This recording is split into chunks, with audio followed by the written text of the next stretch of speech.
de junio del Centro de Estudios en Defensa y Seguridad, CEDISEC de Argentina. Es para mí un honor dejar inaugurado este evento que contará con la presencia de dos grandes expositores a los cuales agradezco profundamente su participación. Gracias al coronel Nicolás López Pulgarín y al comisario general Rafael Pereira Aguilar.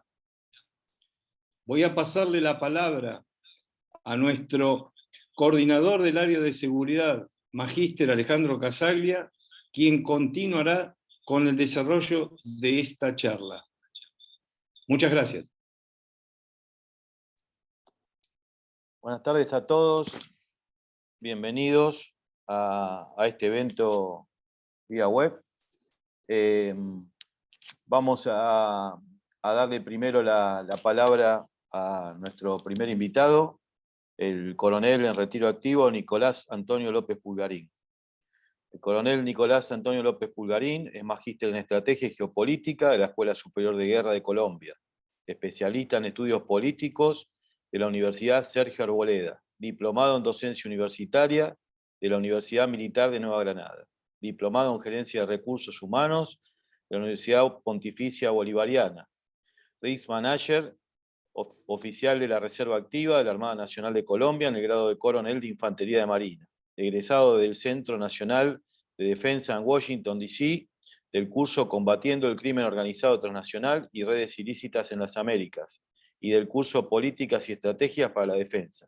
Es analista e investigador en temas de crimen organizado, miembro de la red de expertos de GTOC, el Global Initiative Against Transnational Organized Crime, delegado de Colombia ante CISEC, Comunidad de Inteligencia y Seguridad Global, consultor y docente adscrito a la Escuela Superior de Guerra de Colombia, así como docente y consultor internacional para la Universidad de Operaciones Especiales Conjuntas de los Estados Unidos. Antes de darle la palabra al coronel Nicolás Antonio López Pulgarín, a los participantes se les invita a que si tienen alguna pregunta, que van a ser evacuadas al final de las dos presentaciones, lo puedan hacer por el icono que marca preguntas y respuestas. Nicolás, es toda tuya la clase. Gracias, Alejandro. Muy buenas noches en Argentina, para todos los amigos de América Latina que nos acompañan, para las personas de Colombia, muy buenas tardes. Un gusto poder estar esta tarde con ustedes, agradecer al Centro de Estudios en Defensa y Seguridad por la invitación y por este espacio académico y análisis tan importante y necesario para nuestra región. Un saludo también muy especial a Oscar, nuestro compañero de panel, y me permitiré, si me permite el host, compartir para poner unas diapositivas que tengo como guía.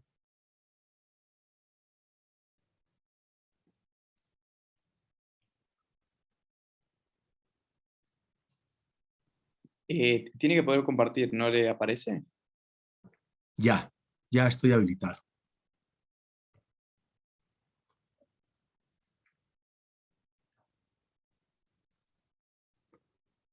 Bueno, vamos a hablar en estos primeros 30 minutos que me corresponde, vamos a hablar de la situación del narcotráfico, del crimen organizado en América Latina, desde mi análisis y mi posición. Y primero, pues recordarle que todas las ideas aquí expuestas son absolutamente de mi responsabilidad, producto de mi experiencia y mi conocimiento como analista investigador en temas de seguridad, crimen organizado y narcotráfico. Y no podemos hablar de narcotráfico sin hablar de los principales actores responsables que dinamizan y mueven el narcotráfico en la región, que es el crimen organizado transnacional. Entonces, mi enfoque muy estructuralmente va a analizar ese crimen organizado, cuál es esa dinámica que tiene hoy para poder entenderla y poder combatir efectivamente el narcotráfico. Porque una de mis razones que yo quiero exponer hoy es que hay una falta de actualización y de conocimiento en cómo ha sido ese proceso evolutivo del crimen organizado y que lo ha hecho que sea tan difícil de combatir y que tenga esa rentabilidad tan alta. Y quiero empezar por cuáles son esas características que tenemos en América Latina las organizaciones de crimen organizado.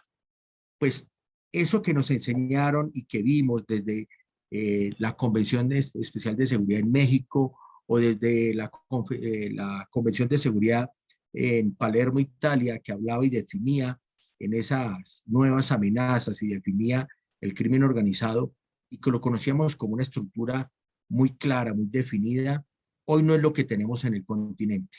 Hoy tenemos realmente, podría empezar por decir de que tenemos un desorden de organizaciones, de grupos que han surgido, otros han desaparecido, otros se han aliado, otros ya han pasado fronteras, pero realmente no es una característica que le permita a los estados tener claro y definido cuál es el grupo que está en mi jurisdicción, cuál es el grupo que está en mi espacio territorial.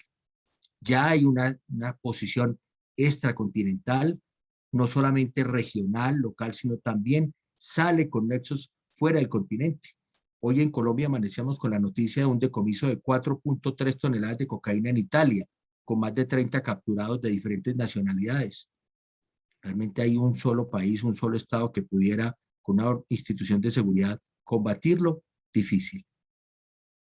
Unos grupos fragmentados por diferentes acciones del Estado, acciones internas que los obliga o que los lleva a esa fragmentación, a mutarse, que son altamente inestables porque se ven afectados no solamente por las acciones de otros grupos, sino también por las acciones del Estado, pero también por sus fines. Tienen diferentes orígenes.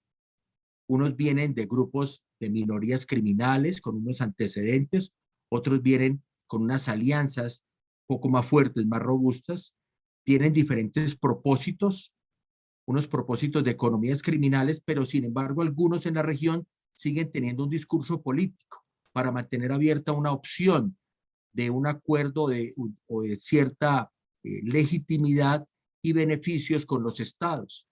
Entonces hay con propósitos diferentes o propósitos duales. Hay diferentes economías, no solamente asociadas al narcotráfico, está creciendo mucho las drogas sintéticas, están los opioides, aparte del tráfico de personas, que con el incremento de las migraciones se está viendo una explotación altísima que poco ha sido evidenciada y poco ha sido discutida hoy en los escenarios internacionales. Ya no solo son locales, ni solo son regionales, y ya no son visibles. Esas estructuras que conocimos en los años 80, famosas, que hicieron la prensa y la televisión, las series de televisión la hicieron famosas, hoy en día, como se veían en esas series de televisión, hoy ya no se conocen quiénes son, qué estructura tiene, quién está detrás de esa estructura, quién la financia, y algunos con unos fines políticos. Entonces vemos que hay múltiples características que se alejan a ese concepto y que son y se presentan. Cada estado, con cada organización que tiene su arraigo o su origen en un estado, tiene su particularidad, una particularidad y una diferencialidad. Entonces, esa estructura vertical que nos enseñaron, que crecimos conociéndola, que crecemos y pensando que tenía un liderazgo claro, un capo, un jefe del cartel, ya no es tan vigente, que ostentaba grandes bienes, grandes propiedades y alardeaba de todo este dinero obtenido, ya no es así, y que prestaba solamente unos servicios criminales claramente identificados o definidos. Esta estructura está prácticamente replanteado, recuestionado hoy en día. ¿Y eso qué nos obliga o qué nos invita? Que desde la academia, desde los organismos multilaterales, evaluemos ese concepto de crimen organizado en esa verticalidad, en esa estructura como lo definíamos. Si las instituciones de seguridad y las instituciones de justicia no tenemos claro y no conocemos que esa verticalidad ya no es vigente, que ya cambió, pues no podemos ser efectivos para combatirla. Y el Estado no podrá hacer unas políticas de seguridad claras ni definidas porque las políticas que está haciendo no son las adecuadas ni las pertinentes para esa estructura que está. Nos invita a que hay que hacer un análisis. Todos estos sectores que estamos dentro de este corchete, desde la academia, desde los organismos multilaterales, desde las instituciones de seguridad, de justicia, los miembros de Estado, para poder redefinir ese concepto y para poderlo combatir eficientemente. Eso quiere decir que tenemos que pensar en un nuevo concepto para definir y combatir el crimen organizado.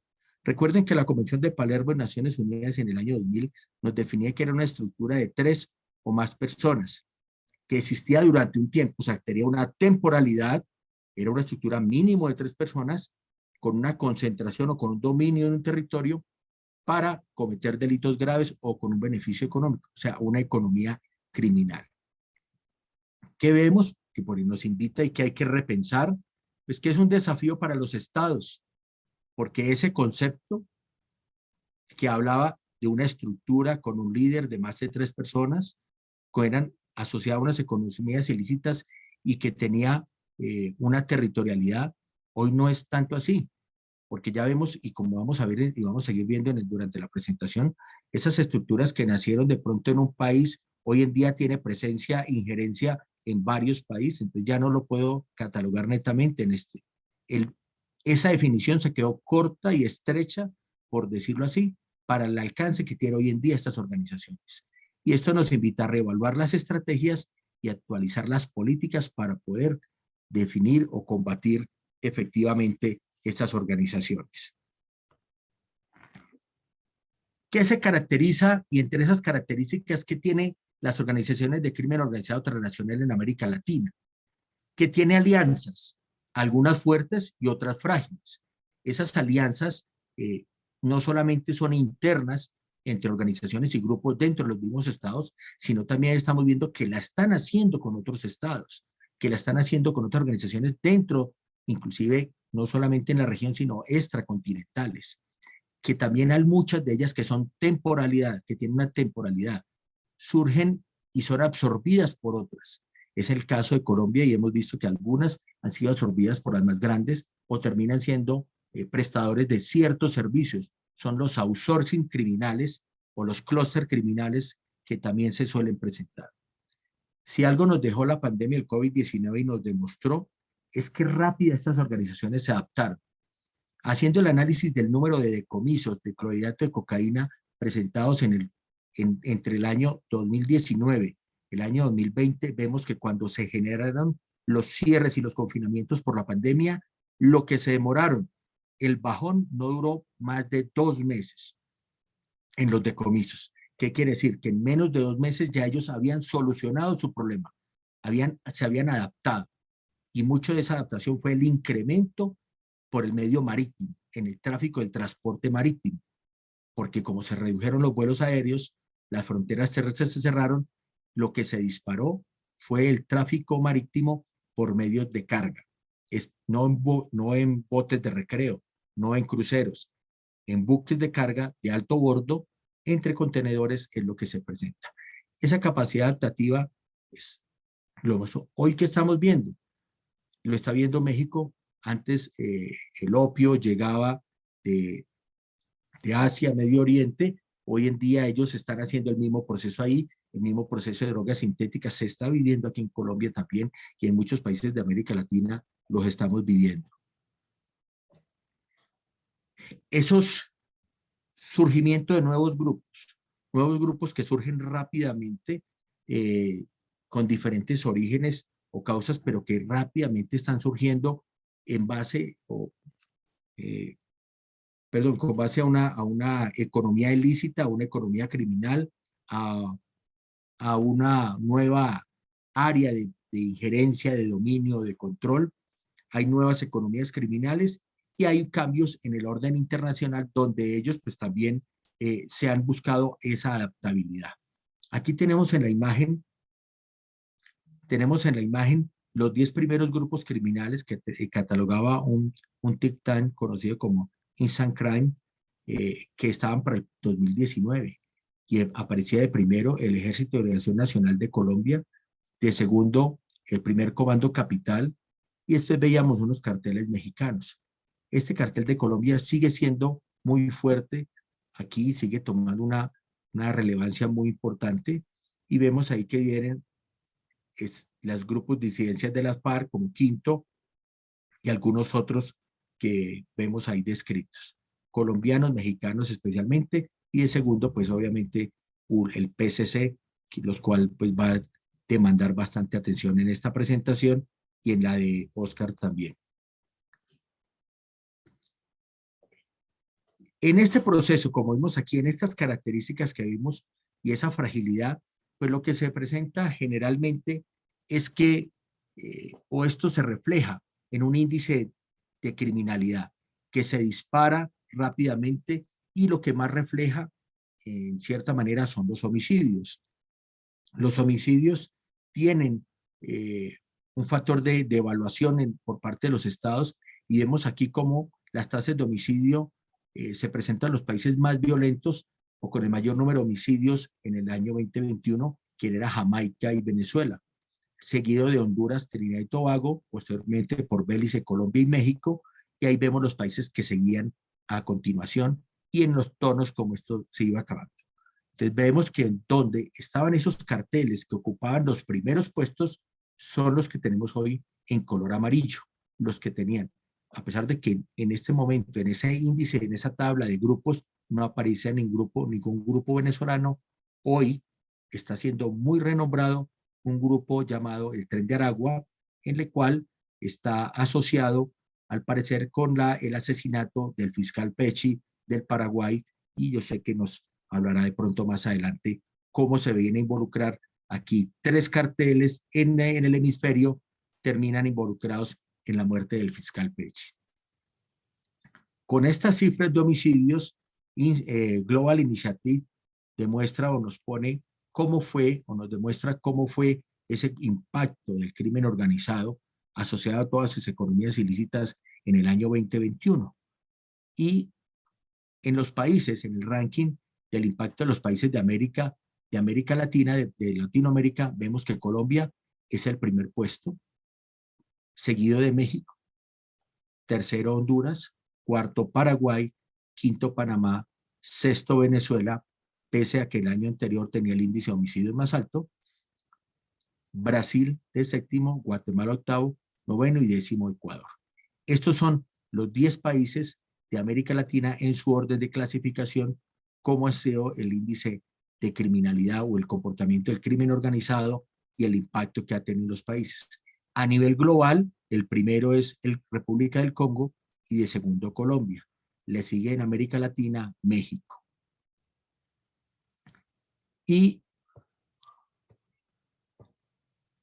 en el aspecto de la resiliencia, o sea, de la capacidad adaptativa que tienen las fuerzas de seguridad y el Estado para reponerse a este impacto del crimen organizado, vemos que el primero, pues lejos, Finlandia, y Colombia está de de 40, como esa capacidad de respuesta.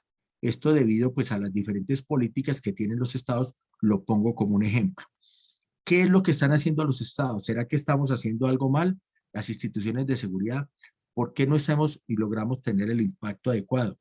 Y yo les decía, no estamos definiendo correctamente, no lo estamos categorizando ni combatiendo adecuadamente. Entonces, este crimen organizado en América Latina vemos que tiene un alto grado de fragmentación. ¿A qué se debe esa fragmentación? De que aquellos que están fuertes, consolidados, muchas veces se dividen en varios grupos y cuando ocurre en el caso como con el caso colombiano por el proceso de paz, se fragmentaron en los que no se acogieron al proceso de paz, se dividieron en 3 grandes grupos de disidencias, 3 grandes que generan todavía mucho más impacto y dificulta más combatir. Flexibilidad, un alto grado de flexibilidad, un alto grado de inestabilidad a causa de esas estructuras que se mantienen y que se han mantenido cuando es capturado uno de sus cabecillas o dado de baja en combate, pues lo que se ha presentado es de que se generan unas divisiones como ocurrió recientemente con la captura de alias Otoniel. El Clan del Golfo se ha mantenido hasta el momento, pero hay unas fricciones internas de 3 integrantes que se disputan. Hoy en día está en cabeza de un alias Chiquito Malo, pero no se dice que no ha consolidado completamente la organización. Incapacidades, alto grado de incapacidad. ¿A qué se refiere? ¿Tienen fortalezas en alguna economía criminal o tienen fortaleza en un modo de traficar, pero en esas que tienen dificultades, limitaciones, que no tienen la igual capacidad, buscan complementarlo con alianzas, alianzas con otras organizaciones. Aquí lo podemos ver en el caso del narcotráfico marítimo, como el incremento de rutas de tráfico hacia la Amazonía, hacia Brasil, ha generado que las organizaciones de crimen organizado de Colombia hayan hecho una fuerte alianza con el PCC para dar agilidad y movilidad a esa nueva ruta, Colombia, Amazonía, Ecuador, Perú, Amazonía, Brasil para África, Europa, Europa Mediterráneo. Entonces, es como esas limitaciones o esas incapacidades las pueden solventar con unas alianzas. Funcionalidad. El crimen organizado en América Latina una funcionalidad amplia para fortalecer redes.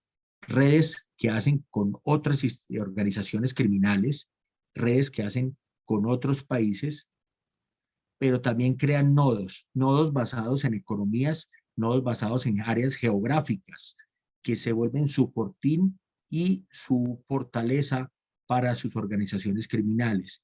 Y obviamente una selección de objetivos. Esos objetivos vienen desde basados o realmente fundamentados en las economías ilícitas y donde les llegan esos recursos y capitales. Vamos a mirar algunas particularidades. Y para eso, el crimen organizado en la región me tomo el atrevimiento de dividirlo en tres grandes sectores. ¿Cuáles son las organizaciones de crimen organizado en México y qué características tienen? Las de Colombia y llamémoslas las de Brasil, Paraguay y Argentina. En las de México, pues tienen una característica, unas particularidades, una gran capacidad de concentración, más se prioriza antes que la fragmentación.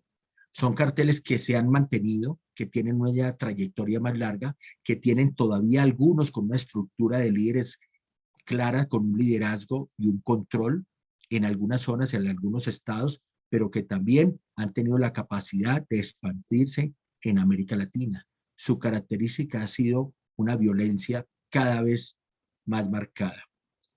En el caso de Colombia, tenemos una fragmentación producto de los procesos de paz, producto de las acciones del Estado contra los líderes de las organizaciones que han generado inestabilidades, o algunos de ellos llevándolos a cruzar frontera y a montar sus bases de operaciones, especialmente en el país vecino de Venezuela.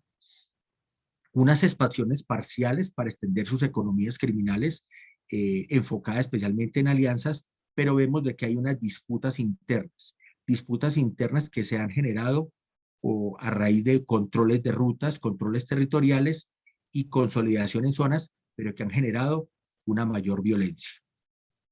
Y las estructuras de crimen organizado en Brasil, Paraguay y Argentina, que generalmente van en cabeza del PCC, el que más ha crecido, con una gran capacidad de concentración, mantiene esa estructura fuerte, se ha fortalecido mucho y se ha expandido ampliamente.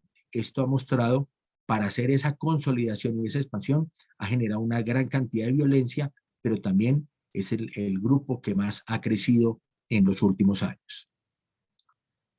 Vemos una imagen desde el año 2010, ese proceso de expansión de los carteles de México, ya lo veíamos acá, cuáles eran los primeros en ese momento, el cartel de Sinaloa, el cartel del Golfo de los Zetas, cómo fue en el 2010 empezar la expansión. O sea, que no es algo nuevo que digamos de que vamos a decir de que hasta ahora empezaron a expandirse. Hasta ahora empezamos a sentir los efectos, los estados de esa expansión, porque reaccionamos, como siempre muchas veces, reaccionamos de una forma tardía. Aquí vemos una imagen de un amigo del coronel Pazminio de Ecuador, cómo también graficaba cómo el PCC llegaba con otras organizaciones de Colombia al Ecuador. El ELN, las FARC han tenido sitiada y cómo el primer comando capital por la Amazonía también estaba llegando a Ecuador en ese proceso de expansión. Y el cartel que les comentaba ahorita, un cartel que es relativamente joven, viene solamente desde el año 2009-2010, que surge en Venezuela, pero que ha crecido y se ha expandido ampliamente, y no solamente tiene presencia en más de 6 estados en Venezuela, sino que ahora tiene presencia en Colombia, Brasil y Perú. Es una catalogada como una megabanda que poco visibles, digamos, que se ha hecho en los últimos años, pero es como una outsourcing, un prestador de servicios criminales en la región. Aquí vemos un mapa de calor donde se presentan el mayor número de incidentes y quiero hablar del tráfico marítimo de narcóticos. ¿Por qué el tráfico marítimo de narcóticos? Porque es la modalidad más empleada y que mayor impacto tiene para la organización. Mientras que en un vuelo aéreo o por tierra, las cantidades que podrían transportar no son tan significativas, en una modalidad de tráfico marítimo pueden transportar, como el caso que les comenté hoy, 4.3 toneladas de cocaína incautadas, lo que genera y representa, obviamente, para la organización. Entonces vemos que ese foco de calor se presenta especialmente alrededor de Colombia, la parte norte de Perú, inclusive alguna parte de Ecuador, pero ya no es solamente ajeno a esta zona y lo que era el arco o lo que le llaman el arco del Caribe, pasando por detrás de las islas del Caribe. También vemos de que ahora, y este mapa se realiza o se desarrolla por los decomisos, por la información que las mismas autoridades reportan dónde se incautó y dónde se decomisó. Vemos que ya no es ajeno ver en la parte sur, ver en la parte de Brasil, Paraguay y toda esta parte cómo se viene incrementando la presencia. Esto no es solamente en América, ya cada vez, como lo decía, ese interés que hay de África por parte de Brasil hacia África ha generado que también se presenten unos intereses más amplios y esta sea una manera de llegar a Europa. En este sentido, quiero hacer como estas pequeñas reflexiones. Hay que dejar de estigmatizar y decir que el problema es netamente de 1, 2 o 3 países o de 4 países. El problema ya no está concentrado solamente en unos países. El país ahorita el problema es ahora, tiene presencia el crimen organizado en todos los países de América. No es solamente en los países productores, no es en aquellos países nodales o estratégicos, porque por su posición geográfica se vuelve en el paso del tráfico de narcóticos, sino también de que hoy en día en todos los países en cierta manera o en cierto nivel tienen presencia del crimen organizado. Es necesario repensar el concepto del crimen organizado transnacional y ajustarlo a las dinámicas y normatividades actuales. Esas estructuras que teníamos rígidas y que se han enfocado en investigarlas de esta manera, cada vez es más difícil porque esas estructuras ya no son visibles, ya no es fácilmente identificables. El crimen organizado transnacional está interconectado y requiere respuestas similares. El crimen organizado es transnacional, está interconectado y las respuestas no pueden ser individuales de los estados. Tienen que ser respuestas desde toda esa interconectividad, de esas diferentes visiones de los estados y acciones que puedan permitir. Y la estandarización de conceptos criminales y normativos es necesario pensarlo. Lo que puede ser una organización para un país, de pronto no está catalogada en el mismo nivel para otro y no hay un consenso. Es un concepto muy polisémico que hay que mirar cómo desde los estados tratar de ajustar, que esto facilite la persecución del delito, la acción de la justicia y obviamente la identificación y la individualización para obtener los resultados. Pues con esto, Alejandro, y cumpliendo en aras del tiempo, para espacio a Oscar y poder pasar después al espacio de preguntas, quisiera dejar hasta ahí hasta el momento. Muchas gracias. Gracias, Nicolás. Brillante como siempre. Les recordamos a los participantes que los que quieran hacer preguntas lo pueden hacer mediante el espacio para preguntas y respuestas. A continuación voy a presentar al otro panelista, a Oscar Rafael Pereira Aguilar.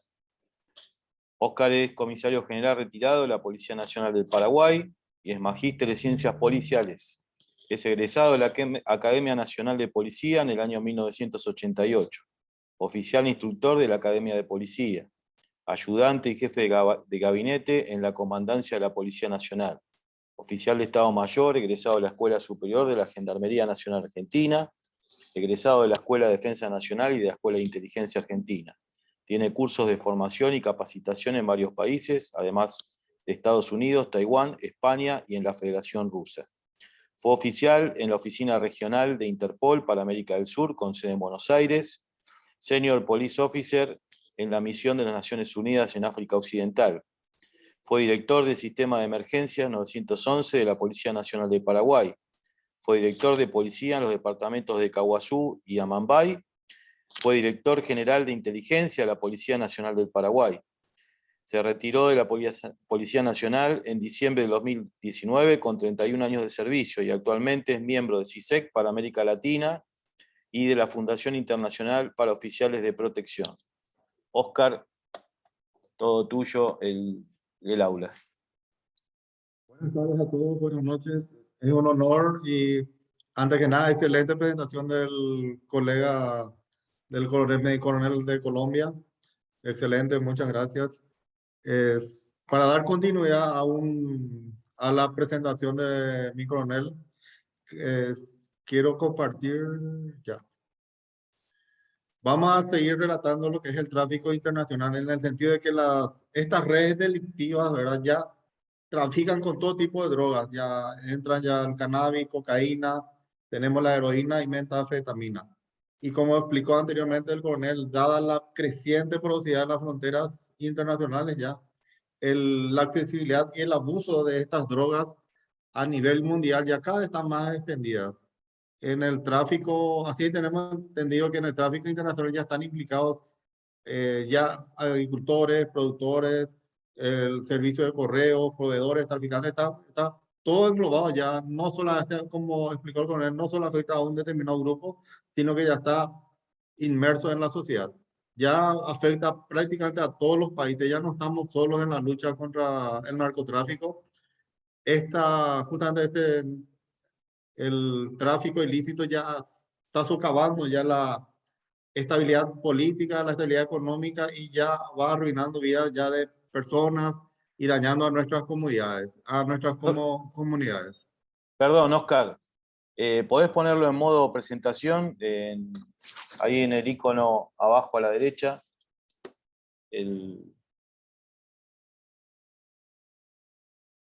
¿No está compartiendo la presentación? Sí, se está compartiendo, pero tenés que... Ya. Para que quede bien. Ahí está, gracias. Vemos que al final los usuarios finales son los adictos, que son las víctimas de este negocio realmente manipulador, ¿verdad? Tenemos en cuenta que el tráfico de drogas se asocia ya a todo tipo de delitos, dentro de los cuales los más importantes son el blanqueo de capitales, tenemos la corrupción a nivel de las instituciones encargadas de prevenir y de combatir este ilícito. Así vemos que las rutas del narcotráfico ahora pueden utilizar todo tipo de rutas, como explicó, se diversificaron las rutas. Aparte de usar rutas para el narcotráfico, utilizan para el contrabando, para la migración ilegal, el tráfico de armas.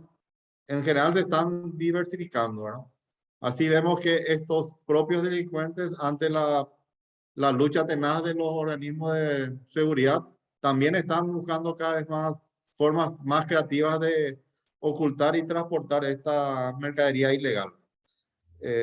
Tenemos, aparte de lo conocido, están surgiendo ya nuevas drogas sintéticas y aparte tenemos los problemas asociados ya a la producción, al tráfico y al consumo, que afecta ya la calidad de vida de toda la sociedad de América Latina en especial, ya que conlleva esto una exclusión social, conlleva una debilidad institucional, así como genera mayor inseguridad y violencia, conforme habíamos visto en la presentación anterior, corroyendo esto la gobernabilidad en nuestros países.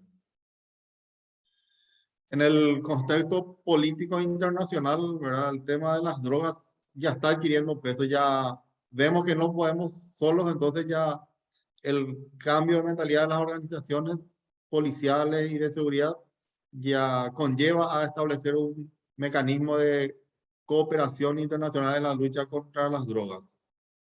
En el tema de la ruta, como se describió anteriormente, ¿verdad? La zona del Caribe sigue siendo la ruta más frecuente.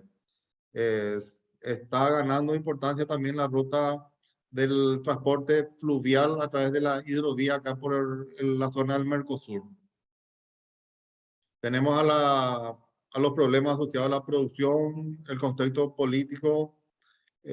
Acá vemos que América Latina concentra la mayor producción global de hojas de coca. Tenemos pasta base de cocaína y clorhidrato de cocaína a nivel mundial. Ante todo ese escenario expuesto, tenemos desde Paraguay, para enfocarnos en Paraguay, tenemos el marco legal que nos ampara para la lucha contra el crimen organizado y a través de esto con el tráfico ilícito de las drogas. Tenemos la ley 1881 que reprime el tráfico de estupefacientes y drogas peligrosas y la ley 5757 que establece la ley orgánica de la Policía Nacional con sus atribuciones.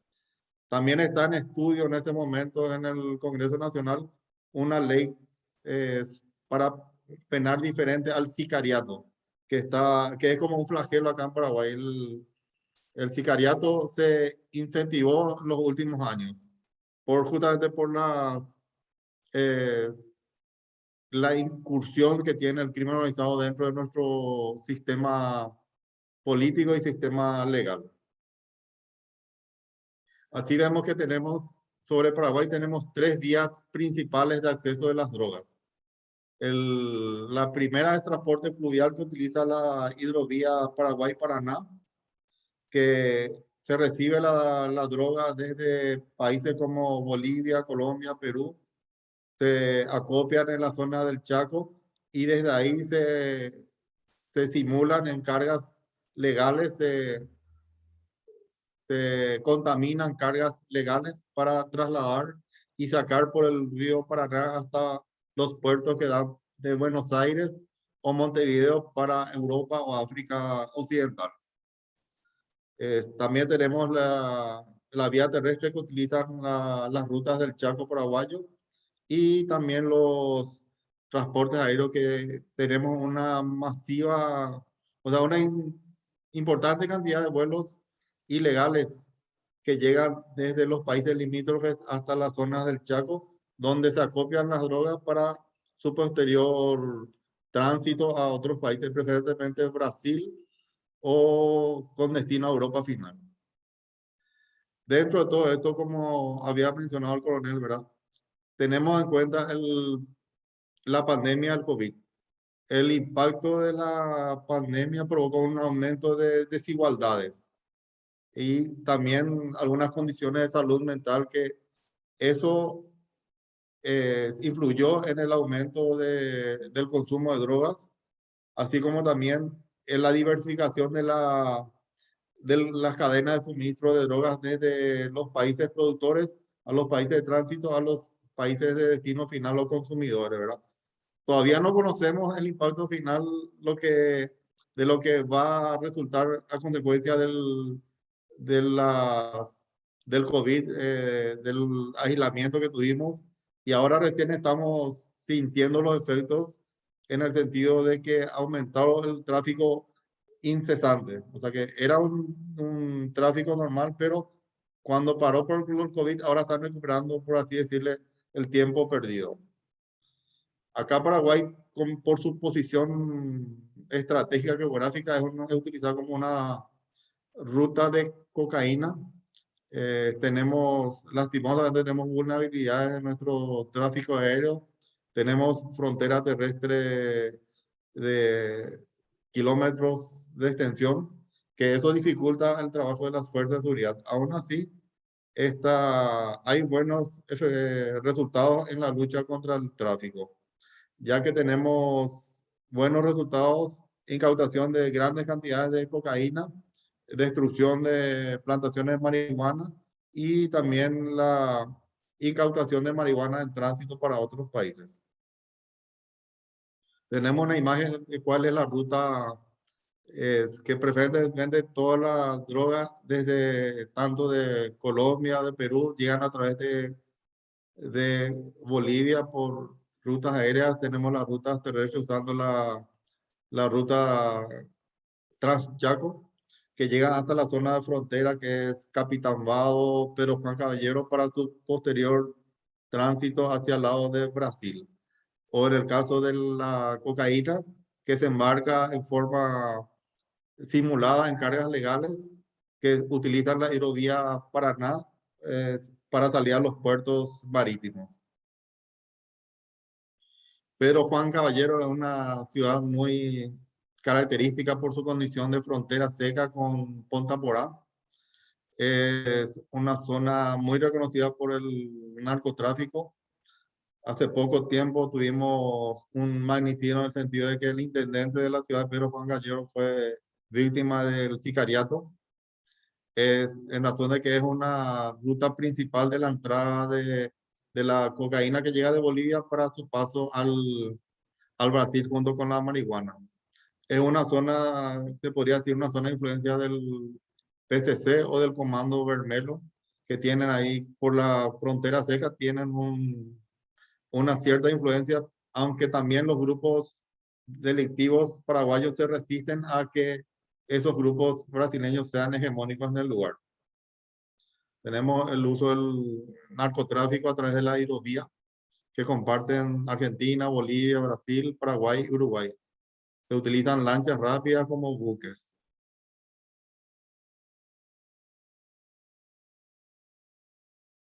Una noticia resaltante que se dio a conocer en forma oficial en las últimas semanas es el presunto nexo que tenemos entre el PCC, el Comando Vermelo y la mafia italiana ya que tanto el PCC como el Comando Vermelo manejan el ingreso de droga desde el Paraguay al Brasil y de ahí específicamente con la Ndrangheta de Italia, utilizan todos los mecanismos y todos los recursos logísticos de los grupos criminales brasileños para colocar sus productos, su droga, su cocaína en Europa. Eso es que oficialmente se dio a conocer en los últimos meses. Algo muy digno de destacar es el operativo a ultranza. Fue un operativo conjunto de la CENAP con colaboración de la DEA, Europol, la Policía de Uruguay, donde se llevaron a cabo los mayores operativos en los últimos años, donde fueron incautados tractores, máquinas de labranza, camiones, helicópteros, avionetas. Se realizaron 83 procedimientos en forma simultánea en el Paraguay en base a este operativo a ultranza. En el 2021 tenemos resultados de un perjuicio económico de casi 241 millones de dólares al crimen organizado a través de operativos de detenciones, incautaciones de cocaína, también de marihuana. Se sacó de circulación muchas personas dedicadas al rubro ilegal. El tráfico de cocaína, tenemos una imagen de que acá Paraguay aún no es productor. Tenemos un centro de acopio donde llegan los productos ya elaborados, llegan desde los países limítrofes, se acopian en un lugar y de acá se transportan utilizando la vía fluvial hasta los puertos marítimos con destino final tanto Europa como África. Este es un resumen de lo que tengo presentación. Lo que nos llama más la atención es que el operativo Ultranza, uno de los fiscales que tenía a su cargo esta investigación, el fiscal Marcelo Pecci, fue ultimado hace pocas semanas en Colombia y las noticias, el informe oficial dan cuenta que los sicarios fueron contratados por el PCC para llevar a cabo ese magnicidio. Dando continuidad al tema del narcotráfico, esta es una pequeña exposición que ahora queda a criterio de ustedes con las preguntas que quieran hacernos.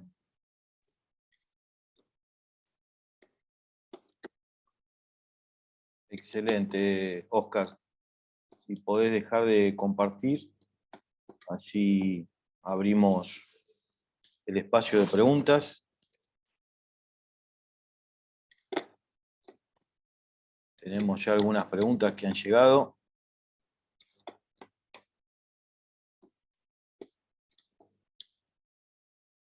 Ahí estamos, perfecto. Bueno, tenemos una pregunta que nos llega de Ariel Estigarribia, de Paraguay, tengo entendido, que dice: buenas tardes, ¿existe un convenio entre todos los países de América Latina creado en pos de la lucha contra el crimen organizado, con un objetivo similar al comando tripartito, que es el fortalecimiento en cuanto a la comunicación y coordinación de operativos en conjunto? Para cualquiera de los dos pueden responderla. Si quieres, yo le doy respuesta a Alejandro. ¿Cómo no? Bueno, gracias, Ariel, por la pregunta. Resulta que hay varias iniciativas en diferentes niveles, en diferentes instancias.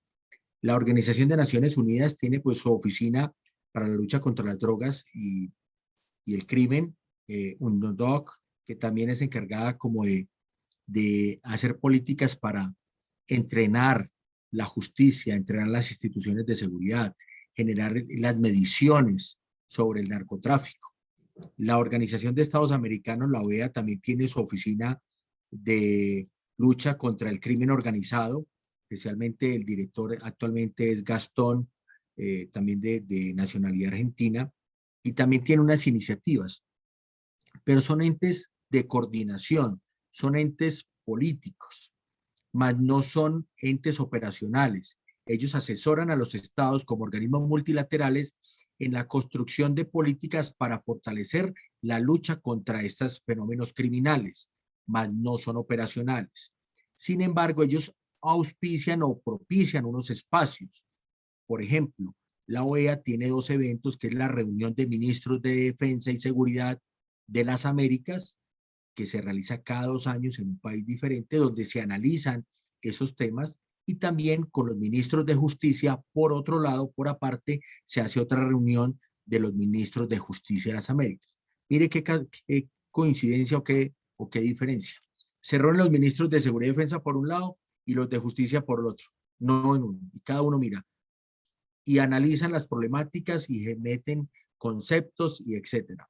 Y muchas veces se vuelve una reunión política donde no se obtienen los resultados. Realmente las iniciativas han sido, digamos, desde las fuerzas de seguridad o desde los países de una manera individual, de una manera o iniciativas particulares. Yo me reúno con mis países frontera, con que tengo mayor problema. Si tengo esa afinidad política y de cooperación, se facilita. Pero cuando yo tengo diferencias con mi vecino, ahí está lo complejo. En el caso del país donde me encuentro en este momento, que es Colombia, pues no tenemos una muy buena relación política con Venezuela, lo que implica que esas organizaciones criminales cruzan la frontera, no obtenemos información, no se persigue el delito, y esto pues nos deja con un vacío muy grande. Entonces, esas son las dificultades que hay para combatir. Hay iniciativas de diferente manera. Hay unas iniciativas para el escenario marítimo, otras para la interdicción aérea, pero como le digo, son iniciativas individuales de los estados o de las fuerzas de seguridad que tratan de sacarlas adelante con las limitaciones de recursos y las limitaciones políticas y diplomáticas que esto representa. Alejandro. Gracias, Nicolás. Le recordamos a los participantes que pueden realizar sus preguntas. Mientras tanto, yo tengo una pregunta que me ha llegado para Oscar. Oscar, hay informaciones que hablan de que el PCC ha desplazado en el control criminal a organizaciones autóctonas del Paraguay, sobre todo en la zona de Pedro Juan Caballero. ¿Nos podés referir algo al respecto? Justamente los grupos criminales locales, ¿verdad? Quieren evitar esa hegemonía de parte del PCC.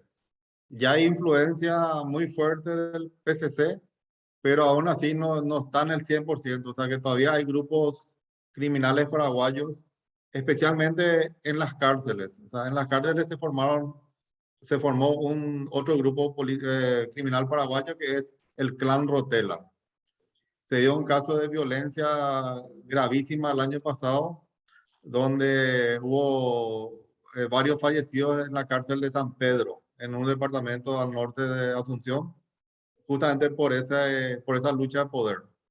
El PCC y el Clan Rotela se mantienen más por tener predominancia en las cárceles, pero fuera, en la zona de frontera, todavía no tiene esa hegemonía el PCC.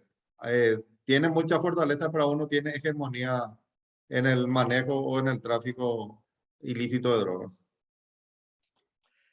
Gracias, Óscar, excelente. Bueno, sí, esto que referís de la violencia en los penales es un fenómeno que se va contagiando, que recordamos el tema del PCC, que nació después de la masacre de Carandirú, y las recientes matanzas que se han producido en penales del Ecuador, con lo cual es un fenómeno que se va contagiando. Y volviendo al tema de esta cuestión de fenómenos que se han producido, dejaron de aparecer un tiempo y han vuelto al escenario, lamentablemente, y vinculado con el asesinato del fiscal Marcelo Pecci.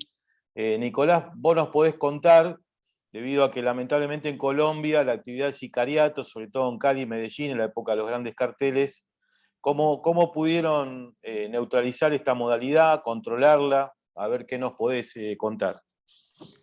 Bueno, gracias Alejandro.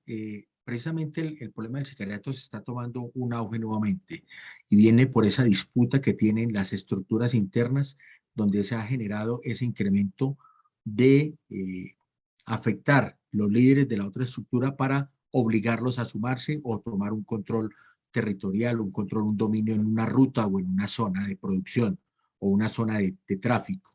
En el caso puntual y en esos fenómenos que usted hace referencia, Alejandro, quiero hablar del caso del fiscal Pecci.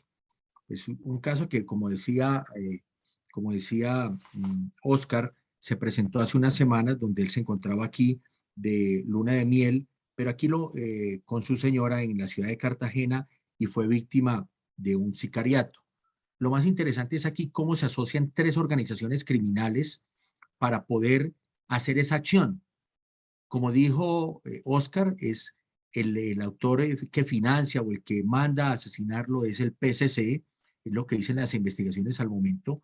Coordinan en Colombia con el Clan del Golfo para que articule quién va a desarrollar y cómo lo va a desarrollar, y ahí es donde vienen y utilizan a dos sicarios que al parecer son venezolanos del Tren de Aragua. Entonces, de esos, este fin de semana se desarrollaron 5 capturas en la ciudad de Medellín. De las 5 capturas está el actor intelectual quien disparó, uno de los que transportó al sicario, 2 personas, que es mamá e hijo, que eran los marcadores, y otra persona que ayudó como con las coordinaciones. Falta uno que escapó, que se dice que huyó para Venezuela, que era otro del Tren de Aragua, quien era el que era el encargado de tomar la fotografía y enviar la imagen y decir que se cumplió el trabajo.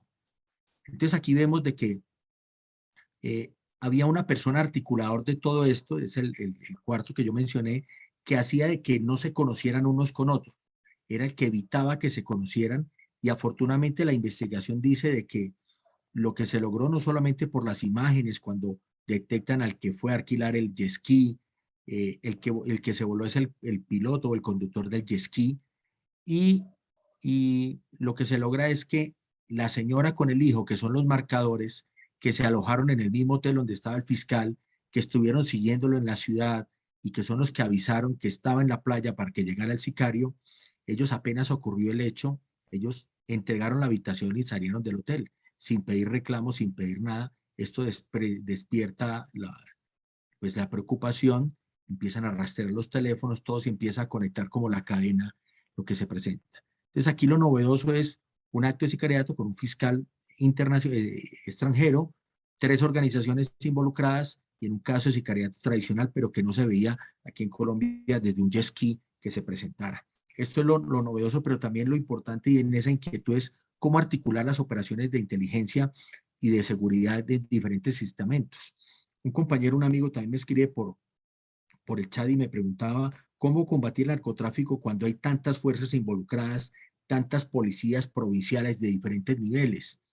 Y nosotros lo vivimos aquí, porque muchas veces cuando los recursos son limitados, necesitamos obtener resultados, necesitamos ser protagonistas, ser relevantes para poder captar y mantener esa función o ese rol. Es una tarea difícil porque todos quieren mostrar su efectividad, su competitividad y le toca es al ejecutivo, a los directores, a los estamentos de mayor alto nivel, determinar roles y funciones. Aquí, ¿qué se hizo en Colombia? Les voy a comentar un poco. Los crímenes, lo que son las organizaciones locales, digamos, delincuencia organizada, el esfuerzo principal es la policía y las fuerzas militares lo ayudan donde su capacidad sobrepase, solamente con entes judiciales agregados. Y el crimen organizado transnacional o organizaciones de crimen organizado de mayor nivel son de responsabilidad de ambos y están categorizados y priorizados según el área o la responsabilidad. Eso evita que haya ese choque de roles y funciones y la disputa por la inteligencia, por el resultado, y optimiza los recursos, optimiza la información de inteligencia y hace que sea un poco más efectivo en el momento de las acciones. Excelente. Acá tengo una pregunta que nos llegó fuera de preguntas y respuestas por el chat, que dice: ¿por qué se dejan reclutar las personas para operar con estas fuerzas del crimen y las drogas? Es decir, si podemos mencionar algo que tenga que ver con el reclutamiento. Quizá ahí Oscar nos puede contar también, y Nicolás también, cómo algunas organizaciones narcoguerrilleras realizan el reclutamiento forzado, por ejemplo, de menores. Justamente el reclutamiento se da por las condiciones socioeconómicas que están atravesando nuestros países.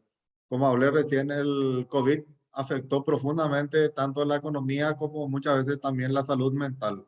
Eso hace más propenso a que los jóvenes caigan tanto en la adicción como influidos así por las redes sociales, por las imágenes que se muestran, se sienten ellos motivados para incorporarse a estos grupos criminales.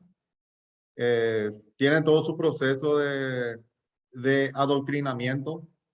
Los convence a poco primero como consumidores y luego ya como soldados.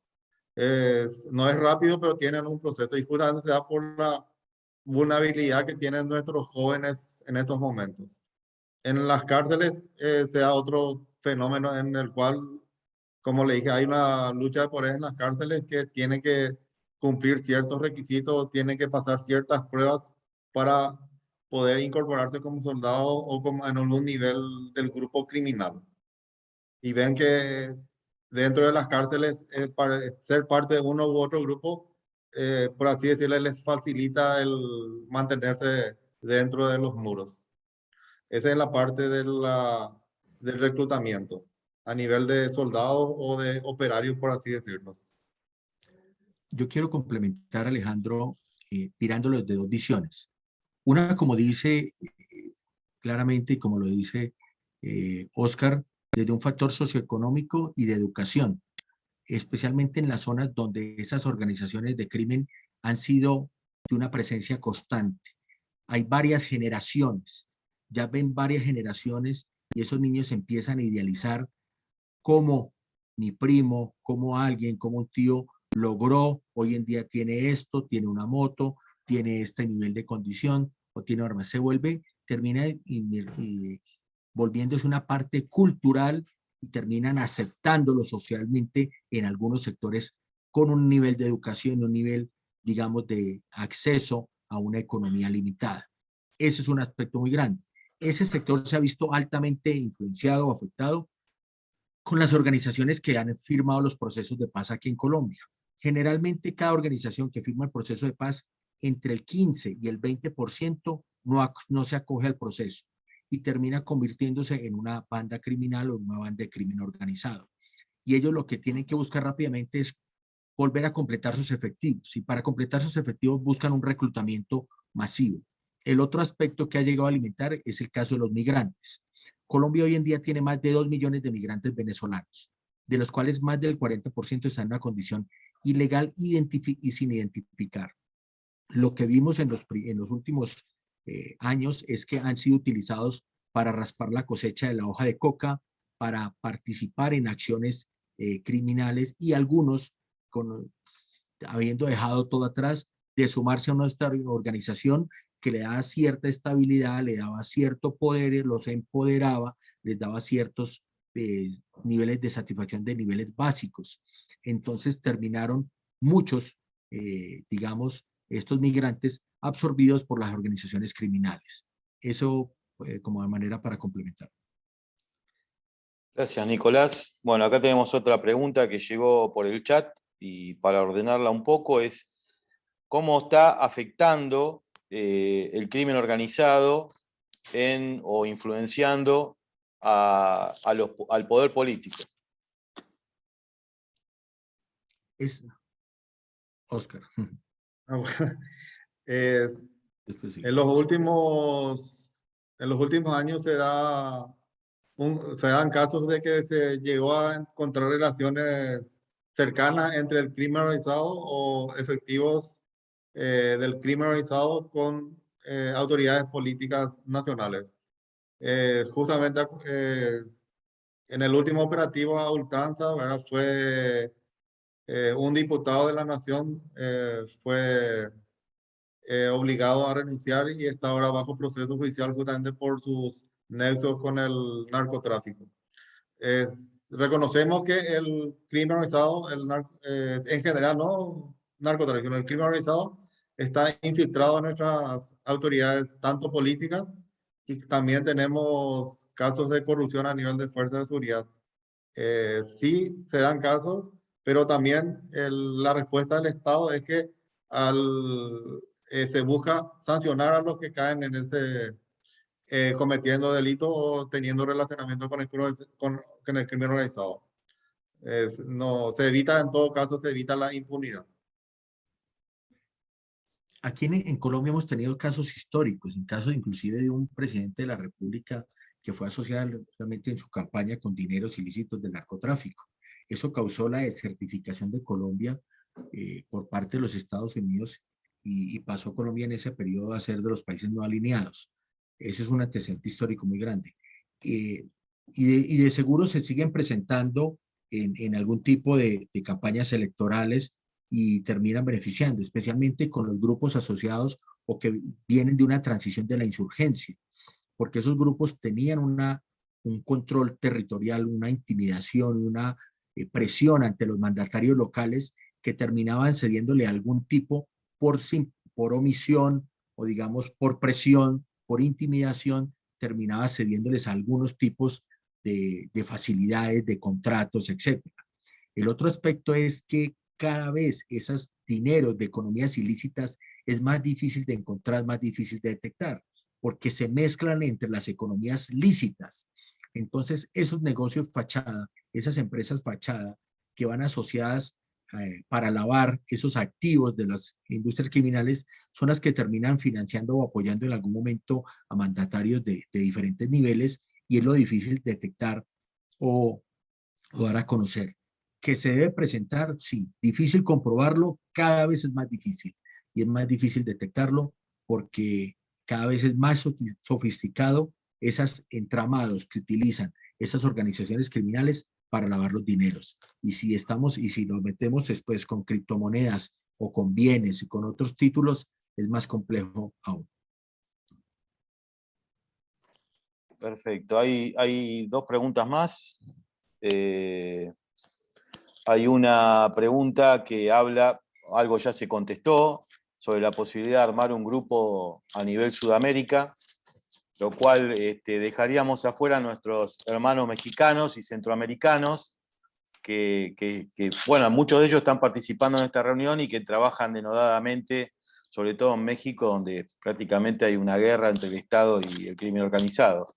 Hay algunos organismos regionales, recordemos que está Interpol, donde tuve el honor de trabajar con Oscar algunos años, también está Meripol, que se creó en su momento con el apoyo de la Policía Nacional de Colombia, la Gendarmería Nacional y los Carabineros de Chile. Y hay otros organismos a nivel regional, pero sí apoyar lo que dijo Nicolás en su momento, que todo obedece a relaciones básicamente entre fuerzas de seguridad, fuerzas militares, porque entre los estados hay diferentes objetivos y es imposible ponerse de acuerdo. Si hacemos un análisis de la región, cómo está políticamente en estos momentos, evidentemente es muy difícil que nos pongamos de acuerdo, con lo cual es difícil esto, pero sí existe colaboración permanente entre las fuerzas de seguridad. Y queda una sola pregunta, que hace, bueno, hay infinidad de felicitaciones, agradecimientos por las respuestas a las preguntas, etc. No tenemos mucho tiempo para referir a todos. Hay un montón de amigos de distintos países que están participando. La última pregunta la realiza Jaime Congolés y básicamente pregunta sobre el tema de la cocaína boliviana, que no tiene como destino final los Estados Unidos, sino Asia, Oriente Medio de Europa, y que está saliendo desde Brasil, y que bueno, él pregunta si podemos hacer referencia a esta temática. Sí, lo que pasa es que no hayamos tomado referencia, no hemos dado la relevancia a Bolivia. Lo que pasa es que la información que uno utiliza como investigador es como respuesta a la información que brindan los estados, de las incautaciones, de la información de inteligencia. Cuando hay estados e instituciones de seguridad de los estados que no brindan información, porque no dan información abierta, porque dicen ese problema de seguridad no es prioritario para mí, yo la producción, como muchas veces lo hemos escuchado en escenarios, que dice Bolivia, no, lo que producen es como una parte ancestral, histórica, no es para el tráfico de narcóticos. Entonces es muy difícil porque no se tiene cifras. Sin embargo, lo que usted habla es muy claro y lo que usted se refiere es desde los países productores se ha visto ahorita ese gran eje o ese gran desplazamiento hacia Brasil para llegar a África. Eso no es nuevo, ya se había tomado hace muchos años atrás, se está retomando. Eso no quiere decir que el mercado norteamericano o canadiense se haya terminado. Entró un nuevo actor a competir con el clorhidrato de cocaína, que son las sustancias, los opioides, que son las sustancias sintéticas. Entonces, el consumidor tiene más opciones. Claro que el consumidor de clorhidrato no es el mismo de opioide, pero cada vez él quiere algo más fuerte. Empiezan por uno y terminan por otro, o terminan las mezclas. Eso ha hecho que las organizaciones tengan que diversificar sus modalidades de tráfico, tengan que diversificar sus mercados. El mercado que más ha crecido en los últimos años es el mercado europeo, pero los controles han crecido. Hoy conocemos más decomisos en Europa, pero eso están llegando de África. África es un área muy grande que controlar, con unas faltas de gobernabilidad y de gobernanza grandísimas. Tuve la oportunidad antes de la pandemia de asistir a un foro en Tunisia con las autoridades africanas para mirar cómo hacíamos para combatir eso.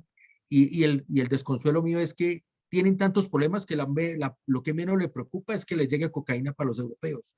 Ellos, en conclusión de 3 días ahí discutiendo con ellos, es lo que menos le preocupa es si les llega, pero esos dineros le están financiando las organizaciones que están desestabilizando a muchos gobiernos locales, pero tienen problemas mucho más graves que digamos que no le han dado el nivel y la importancia. Por eso esa ruta ha tomado tanta fuerza, por eso esa ruta es hoy en día un eje importante, sobre todo porque no hay las acciones como tenemos en el Caribe o que tenemos en el Pacífico con Gerard South, con el Plan Orión. Hay otras iniciativas que ya están fuertes. Ahora hay que empezar a crear esas iniciativas en esa parte del Atlántico para poder neutralizar, o en los buques de carga. ¿Cuántos buques salen de Brasil? Por Dios, es el principal proveedor de África en muchos de los insumos. Es muy difícil controlar y por eso ahí es donde se aprovechan esas organizaciones. No sé si Oscar tiene algo que adicionar, porque había visto un chat también que nos habían hecho una última pregunta. No, ya Okay. ya no hay pregunta. De todas maneras, le decimos a los participantes que si alguno se quedó con ganas de preguntar, a través de de la comunicación con el CEDISEC las pueden enviar y los panelistas con mucho gusto las contestarán por escrito. Así que, habiendo dado por finalizado, Marcelo, te cedo la palabra para el cierre. Muchas gracias, Alejandro, y en particular muchas gracias a los expositores. Por último, quiero darle la palabra a nuestro presidente honorario del Centro de Estudios en Defensa y Seguridad CEDISEC de Argentina, al señor Carlos Fernández.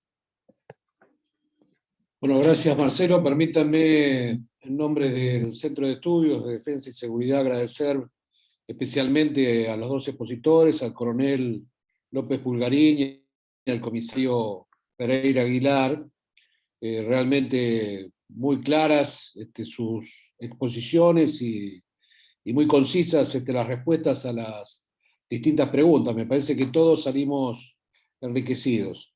Yo me permito también extender el agradecimiento a Alejandro Casaglia y a todo el grupo del área de seguridad de nuestro centro de estudios que han organizado que es nuestro primer webinar internacional, con participación no solamente de expositores de otros países, sino también con varios asistentes que se registraron para poder participar de este webinar.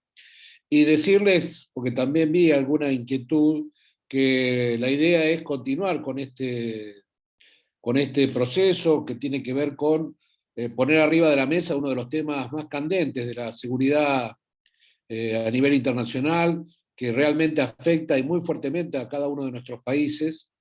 Es indudable que los estados en general estamos corriendo por detrás del problema.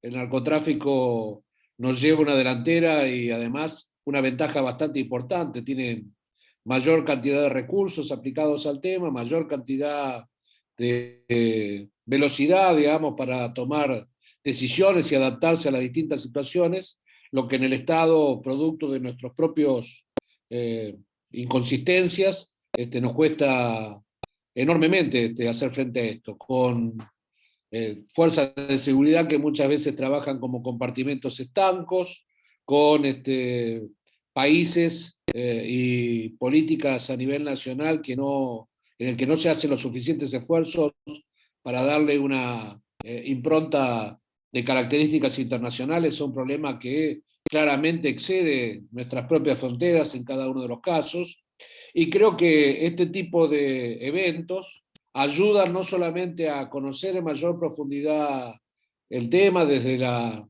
palabra de los especialistas como ustedes, sino también para poner, como dije al inicio, arriba de la mesa este severísimo inconveniente que tenemos, porque digamos, en el caso de nuestro propio país, de Argentina, es un tema que viene creciendo aceleradamente. Crecen los decomisos, pero todos sabemos también que los decomisos son la punta del iceberg. Que si secuestramos uno, por abajo hay muchos más cantidad que ese uno que estamos decomisando. Tal vez tengamos que poner también la mirada sobre algunas legislaciones que en algunos países han dado algún resultado. Digamos, lo estoy viendo aquí al coronel de Colombia, el tema de las extinciones de dominio para pegarles donde duele. A veces un ejército de contadores que analizan el flujo no del narcotráfico, sino de los fondos productos del narcotráfico, es más eficiente que miles de efectivos desplegados.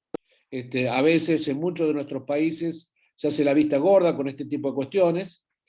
Sabemos cómo cambia de categoría en la cuestión tributaria un pequeño comercio y se nos escapan millones de dólares que circulan delante de nuestras narices.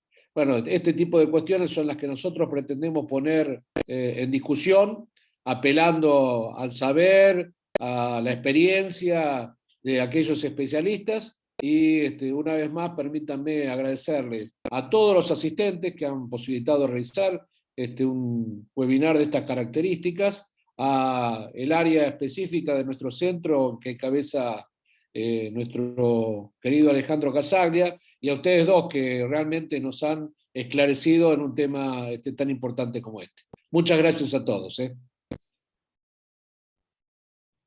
Muchas gracias, un gusto y muy amables por la invitación. Muchas gracias, fue un honor participar con ustedes. Muchas gracias. Un abrazo, Alejandro. Igualmente, Oscar. Encantado, mi coronel. Gracias, lo mismo, Oscar. Gracias, mi coronel.